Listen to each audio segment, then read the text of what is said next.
My fellow Earthicans, we enjoy so much freedom, it's almost sickening. We're free to choose which hand our sex-monitoring chip is implanted in. And if we don't want to pay our taxes, why, we're free to spend a weekend with the pain monster. See you April 15th, folks!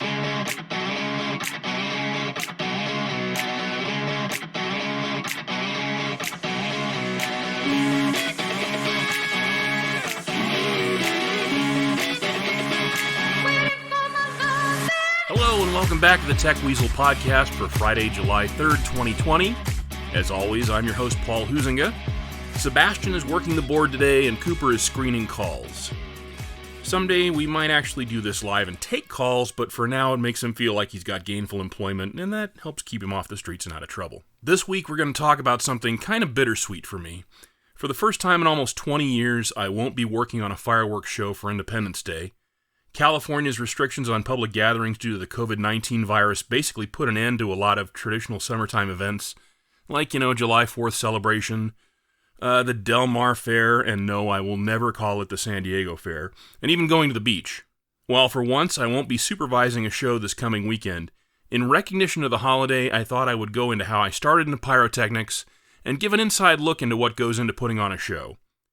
I'm also going to talk a little bit about perhaps San Diego's most notorious fireworks-related incident, the 2012 Big Baboon, and how that whole thing actually happened.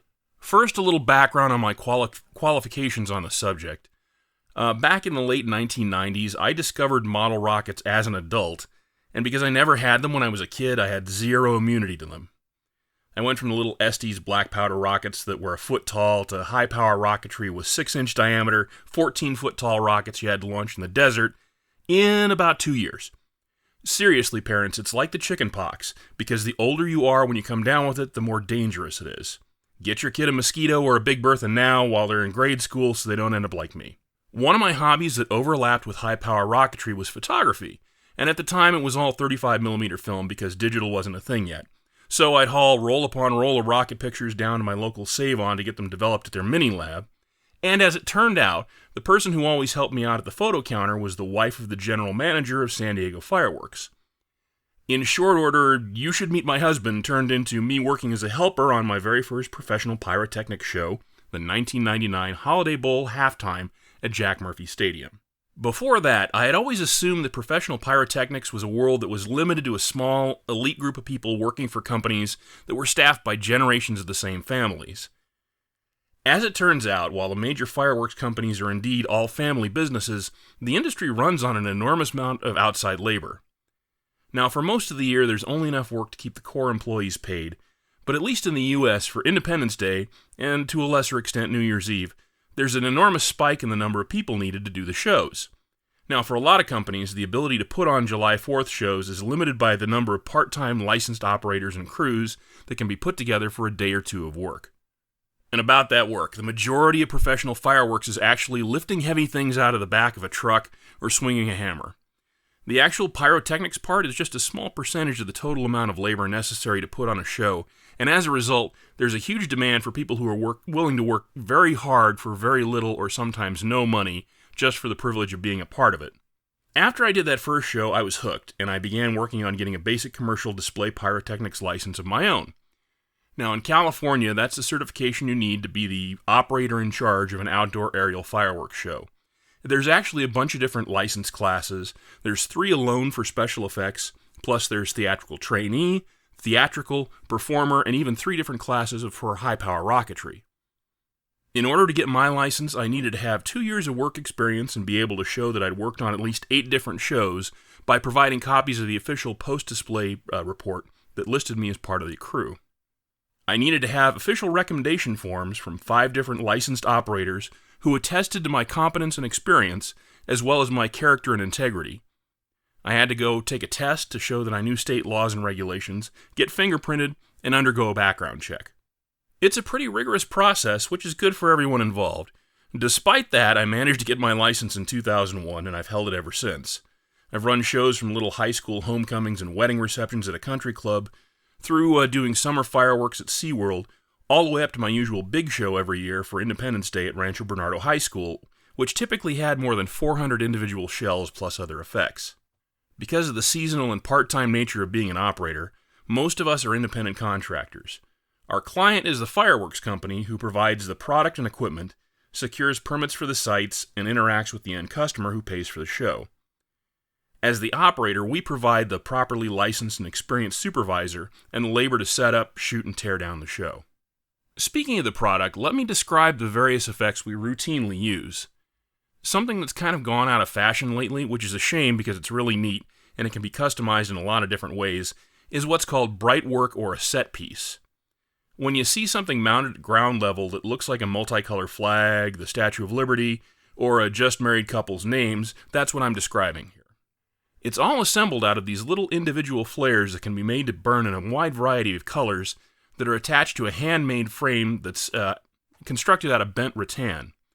There's a quick match fuse, and more on that in a minute, that connects all the pyrotechnic elements, and once it's ignited at one end of the chain, it lights all the individual pieces which burn for 30 seconds or so. Another common low-level effect is a fountain or gerb.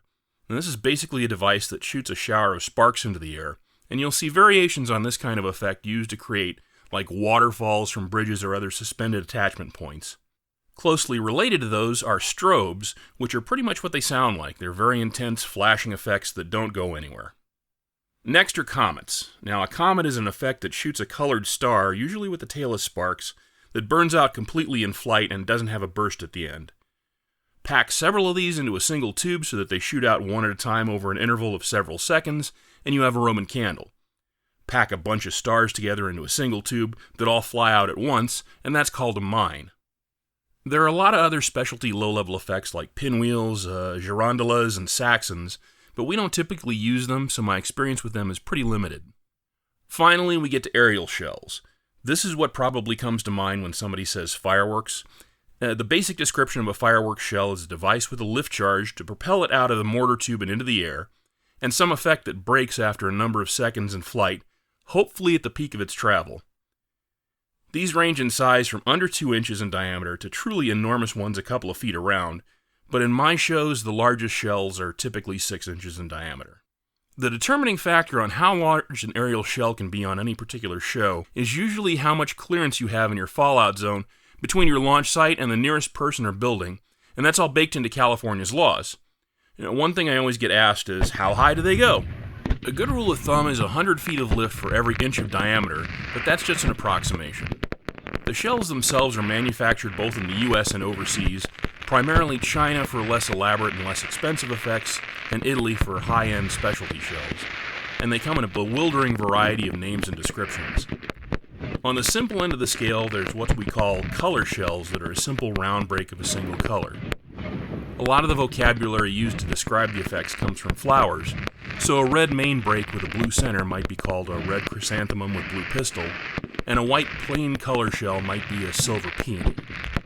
By making the stars inside the shell with different layers, like the candy coating on the outside of an M&M, you can have shells that change color as they burn. By carefully arranging the stars inside the shell and surrounding them with an inert filler, you can make shells that produce different shapes like hearts, smiley faces, letters, rings, or even ones that look like the retcon Death Star explosion in Star Wars. Now, one thing you can't do is make them always come out right side up, because the shells will inevitably spin and tumble on their way up. You can have multi-break shells that have more than one main burst, or shells that split into smaller shells that then break again. Now, one of my favorite effects is called dragon eggs, where a shell breaks with a crackling effect, and then a dozen smaller multicolored breaks appear beneath it. A shell that breaks into curved streamers of golden sparks that hang in the air is a willow, and if the shell has a tail effect as it rises, and we'll talk about that here in a second, it's a palm tree. You can also have special effects like crossettes, which are stars that break into streamers at the end of their flight, whistles, which are self-explanatory, and bees or fish, which are tiny rocket-propelled stars that dart around at random. And of course there are salute shells, which detonate with an extremely loud report and a blinding white flash. Now, because those particular kind of shells are inherently more energetic and dangerous when they break, under California law they're limited to smaller shell diameters. Practically any shell can also have a tail, which is simply one or more pucks of the same kind of composition that comets are made of, glued to the outside of the shell.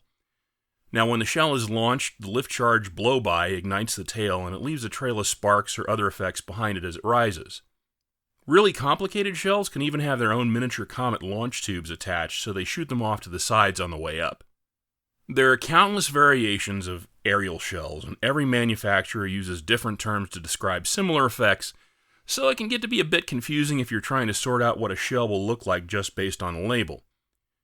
Fortunately, the company I contract for relies on a very detailed database for the shell manufacturers they buy from. For a product that's essentially handmade, professional fireworks are remarkably consistent and reliable, which is important if you're trying to choreograph a show to music or if you want to create a specific look. One thing that's really grown in popularity over the years I've been doing this are multi-shot devices, which are colloquially referred to as slabs or cakes. For anybody who's messed with consumer-grade fireworks, these will be really familiar. They're a cluster of tubes with a single ignition point, and we use a lot of them because they're easy to set up and they can deliver some really cool effects. For finales, we have big ones with a cluster of relatively big 2.5-inch tubes to help fill in the space in the air below the individual larger shells, and some of the really sophisticated ones have as many as 300 smaller shots that produce ripple, fan, or Z effects as they go off. Now let's take a minute to talk about how aerial shells are launched. Back in the really bad old days, the mortar tubes were all made of steel, everything was fired by hand, and there were reload shows where some poor bastard sat at a ready box with a theoretically fireproof cover over the opening, handing out shells to runners who would take them to be dropped in previously fired tubes in the middle of the show. In the just sort of bad old days, mortar tubes would either be buried in trenches or placed in prefabricated trough boxes filled with sand. Fortunately, these days, everything I do is shot out of wooden racks with high-density polyethylene mortar tubes, which are far easier to set up and a lot safer. HDPE is the material of choice for mortar tubes because the plastic formula required by law is engineered to stretch and split instead of shatter should something go really wrong. That way you don't get fragments and shrapnel. The pre-built racks that hold the tubes are also made to a specification that keeps the mortars separated and secure, and they're easy to nail together into blocks that won't come apart or tip over. About 75% of the actual labor involved in doing a show comes from getting the racks out of the truck, setting them up in the right arrangements, and nailing the supports to the bottom or chaining racks into blocks, then taking everything apart again after the show is fired and putting them back on the truck. Alright, so actually firing the show. For hand firing, a shell will have a long leader made out of quick match, which is basically cotton thread saturated with fast-burning black powder, inside a paper wrapper. When the shell is loaded into the mortar, this quick match leader extends up and out of the tube, and the free end hangs out to one side, and it's got a spark-resistant cover on the end that protects a couple of inches of exposed match. The process for hand firing is basically to use one hand to pull off the cover, then touch the flame from a road flare to the match. In a matter of an instant, the match burns all the way down into the tube and lights the lift charge, which then pushes the shell out of the tube and starts the time fuse for the break charge inside the shell. Very early on in hand-fired shows, I learned to check every leader on every shell before the show, though, because sometimes the manufacturers will play a little practical joke on you and put a piece of cannon fuse on the end instead of leaving bare quick match. Then when you pull a cover and light it, it sits there and slowly burns for a couple of seconds. Now this gives you just enough time to think you didn't actually light it and turn back around to face the mortar to give it a second try, only to have it finally go off right in your face. Cutting off the cannon fuse made hand firing somewhat less unpleasant and a bit safer for the person shooting. Fortunately, I haven't had to hand fire a show, even a small one, in many years, because even on Independence Day, the company has plenty of analog electrical or digital electronic firing systems to go around. With both of these kinds of systems, an electric match, also sometimes called a squib, is inserted into the quick match close to the shell. When a current runs through the wires, it causes a big spark that initiates the pyrotechnic chain. It only takes a very small amount of current to fire an electric match. You can actually do it with a single AA battery. As a matter of fact, even using the resistance or continuity check setting on a multimeter can be enough to do it. For safety, until the wiring is connected to the firing system, the ends of the leads for all the matches are shunted together so that it's almost impossible for a stray current to accidentally set off the match. In an old-school electric analog firing system, all the matches get wired into strips, which are a legacy from the days of trough firing when everything was laid out into a long line, or into modules. The equipment I use typically has 50 individual circuits per module or strip, so if a show has, say, 320 cues total, you'd need 7 strips or modules to fire the whole thing. Now, a cue can be more than one effect fired at the same time. As I mentioned, it doesn't take a lot of voltage or current to set off a match, so multiple matches can be wired into a single cue. The modules are each connected back to the firing board by cables that contain a separate hot connector for each cue, and the neutral side of the circuit is completed by a separate run of shared wiring that interconnects between all the modules for redundancy. There's a lot of different designs for firing boards, but they'll all incorporate some kind of safe arm switch, a way to test the continuity of each circuit with a galvanometer that uses an extremely tiny current that won't fire the match, and individual momentary switches or contacts for each cue. The electric boards I've always used work kind of like an operation game. There are separate metal pads for each circuit and a probe that you touch to these pads to either test continuity or fire that cue in the show, depending on how that switch is set. As you might imagine, a 400 cue board is pretty big. Electrically, they're very simple and reliable, and they're very safe when they're operated properly. For an electrically fired show that's choreographed to music, I'll get a separated, coordinated soundtrack that is just cues with warnings to stand by, then individual cue numbers timed out to match the music the crowd hears. Now, because the shells take a few seconds to fire, reach altitude, and break, the cues actually have to come ahead of when the effect is supposed to happen. Thanks to that database I mentioned earlier, and good quality control during the manufacture of the shells, it's not hard to precisely match the breaks to the music. It's even possible to have a bunch of different shows in widely separated locations coordinated this way to the same soundtrack on broadcast radio by sending all the firing sites the same cues. The current state of the art is digital firing systems. The effects are still set off by electric current using the same kind of squibs, but instead of an operator manually cueing each one, it's all pre-programmed into a system. The operator basically just has to hold down a dead man switch to keep the show firing in the pre-planned sequence and timing. Now, should anything go wrong, just releasing that switch brings everything to an immediate halt. By coordinating the cues to a digital timecode signals, multiple sites can be linked together via radio to synchronize all of them. Depending on the type of system, the operator can also fire individual cues under manual control, fire blocks of cues, or practically anything else you can imagine. That flexibility, though, can lead to some unexpected consequences, which brings me to the tale of San Diego's infamous 2012 Big Baboon Independence Day show, where 25 minutes of cues all went off at once from multiple barges out in the bay. First of all, I want to say the pyro company responsible for that event is not the one that I contract for. In fact, my understanding is that they underbid us to do that show. In the first few weeks afterwards, there was a lot of speculation about how it could have happened. There were a lot of guesses and rumors from people I know in the industry and the fire authority, but the most likely cause was that something had gone badly wrong with the timecode, and as a result, instead of stretching out the firing commands over 20-plus minutes, they'd all been sent at once. A couple of years ago, I ran across a post on Reddit from somebody who claimed to have worked with the same firing system for a sister company to the one that was responsible, and here's what he had to say. The show was run on a Fire 1 console with the Fire All Spares options enabled. After the shooter ran a full timecode check, the clock on the Fire 1 was left at the end of the show. The console was armed before receiving a lower timecode value, and having seen that A, none of the pieces were fired due to the system not being armed, B, the timecode was past the finale cue, and C, Fire All Spares was enabled, the console did what it was programmed to do. It fired every shell because at that point, every shell was a spare.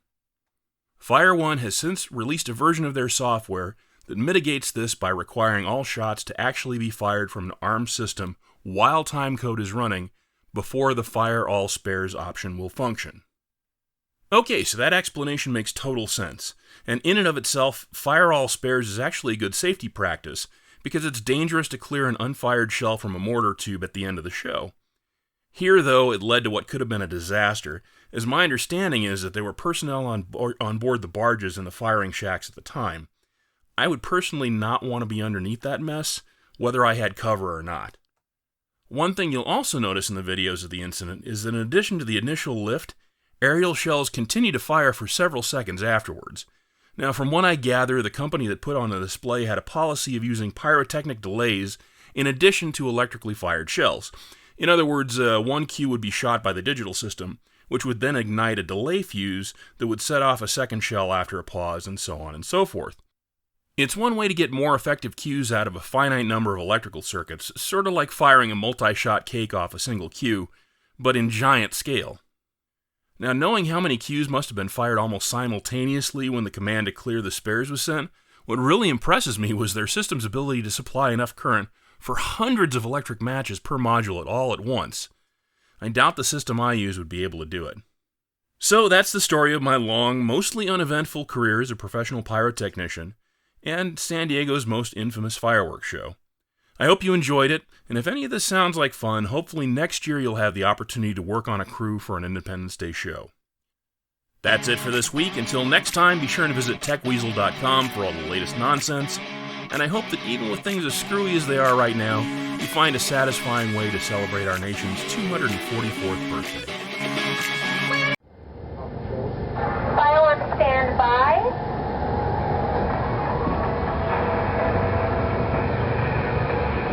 And fireworks go.